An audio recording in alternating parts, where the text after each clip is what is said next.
Жеке менчикке өтүп кеткен айрым объектлерге мунапыс берүү сунушталып жатат, мыйзам коомдук талкууга коюлду. Ага жеке менчик укугу корголбой, мүлкүнөн кол жууп калган фактылар негиз болгон. Мындан улам 1991 жылдан 2024 жылдарда жеке тараптарга берилген объектлерди мыйзамдаштырууга мунапыс берүү муктаждыгы келип чыкты дешет демилгечилер. Органдардан запрос кылдык, маалымат күтүп атабыз, канча объект боюнча ушундай маселелер бар.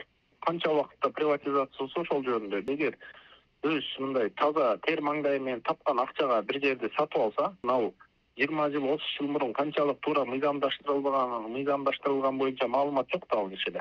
Андай объекттерге амнистия жарыялабайбыз, андан ары аларды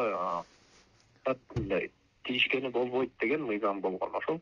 Кезегинде мыйзамсыз менчиктештирилип, ортодо колдон колго өткөн объектлер көп. Учурда алардын ээлери алмашкан. Ал себептүү мурда мыйзамсыз менчиктештирилген деген жөө менен ортодо сатып алган ишкер зыянга учуроодо дешет. Бул багыттагы соттук териштирүүлөр да жылдап созулуп, менчик ээлеринин кол тийбестиги эске алынбай жатыптыр. Мындан улам мүлктү менчиктештирүүгө мунапыс берүү колдоого аларлык дешет.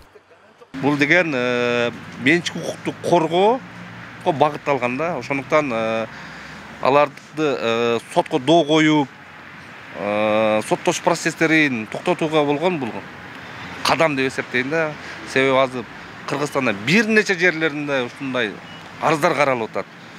Доо койгонго укугу бар жактар ham берип атат, укугу жок жактар да доо коюп атат, бирок ошолор канааттандырылып атат. Бир топ ишкерлерибиз өздөрүнүн конституциялык укуктарынан адам укугу, менчик укугу сакталбай атат деп мындай өкүнүп калып атат да. Бир топ ишкерлерибизди үркүтүп алдык. Сунушталган мыйзамда социалдык объектлерди менчиктештирип алгандарга мунапыс берилбейт. Ал эми өлкөдө учурда менчикке кеткен мүлктөр четинен кайтарылып жатат. Акыркы 4 жылда 1174 объект мамлекетке өткөн. Алардын ичинде жер тилкелери, соода аянтчалары, пансионаттар, стадиондор, лагерлер, мектептер, бала бакчалар, заводдор жана башка мүлктөр бар. Мамлекеттик мүлктү мыйзамсыз ээлегендердин басымдуусу мурдагы аткаминерлер. Кайтарылган. Ошону 184 объектини 47 миллиард сомдук объектини биз мамлекетке кайтарып бердик. Бүгүнкү күндө 945 объект калды. Ченем менен 75 миллиард сомдук объект калды. Бул бүгүнкү күндө жанагы мүлк агенттиги тарабынан сатылып атат. Дагы бир жолу айтайын, биз кайтарып берген объектлердин бардыгы 100% мүлк агенттиги тарабынан аукционго коюп сатылат. Убагында ар кандай жолдор менен мамлекеттик мүлктөр, ишканалар менчиктештирилгени менен аны ошол кездеги бийлик ишке ашырган. Учурда мамлекетке өткөн объектлердин жалпы баасы 130 миллиард 510 миллион сом деп бааланган. Бүгүнкү күндө анын 44-ü сатылып, мамлекетке 8 миллиард 963 миллион сом түшкөн. Ал эми коомчулук жеке тараптарга өтүп кеткен мүлктөрдү кайтарып алуу саясатын колдоого алышууда. Жок, эми мамлекет рас ошондон кийин мыйзамсыз убагында алгандарды азыркы мыйзам негизинде мамлекеттин жери мамлекетке өтүш керек.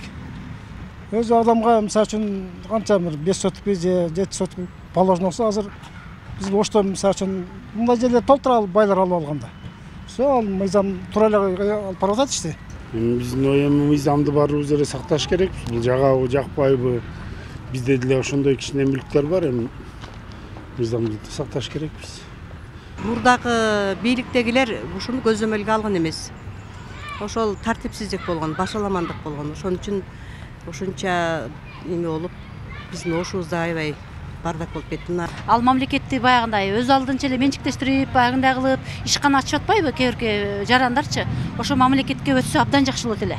Бул өтө жакшы самалык да. Статистикалык маалыматтарга таансак, 1993 жылдан бери 7363 ар кандай багыттагы мүлк менчиктештирилген. Алардын жарымдан көбү калкты турмуш тиричилик жактан тейлеген соода жана коомдук тамактануу тармагындагы мүлктөр болуп эсептелет. Алмагүл Эрке, Байгызы, Шахрух Иминжанов, Ош ТВ.